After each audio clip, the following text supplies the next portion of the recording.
Hello, my name's Lucas Sokol-Oxman.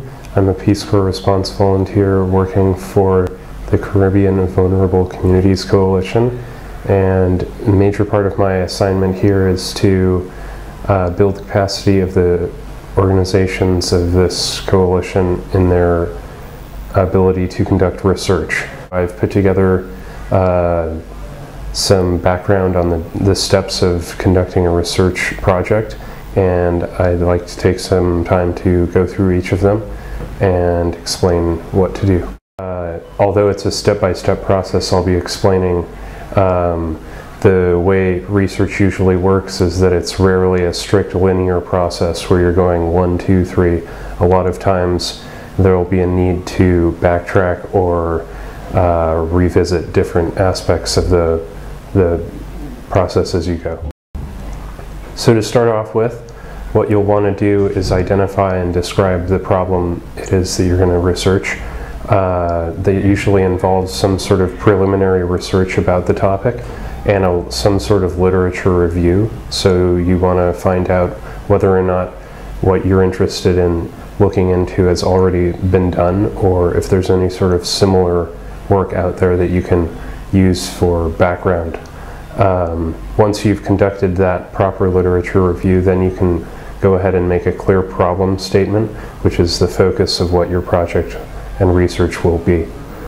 And that will describe the significance of your problem and also reference the importance it has in terms of implications for your field or the practicality of what it will present as a solution.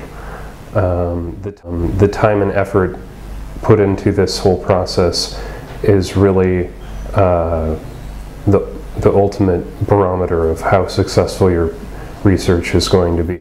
So once you've come up with your problem statement, I guess, in the beginning of your project, the next step is to go ahead and come up with some research questions and build them into, or fit them into some sort of theoretical framework, which is what sort of guides you along as you go about your research and helps you find the answers to the questions or hypotheses you come up with. So once you've come up with the questions you're willing to pose in your research, you want to also present your hypothesis or educated guess as to what you expect in your further investigation of those questions. And as well, you will want to specify the variables you're going to be involved with and the different instruments you will use to assess those variables. Once you've finished with your data collection, you can move forward to the final stages of the research, which are the analysis of your data and then interpreting and discussing it in broader context.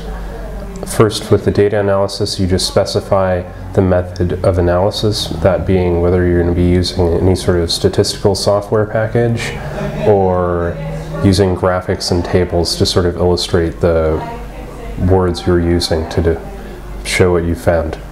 And when you discuss and interpret your results, you want to address any shortcomings of your research or offer solutions to problems you had along the way.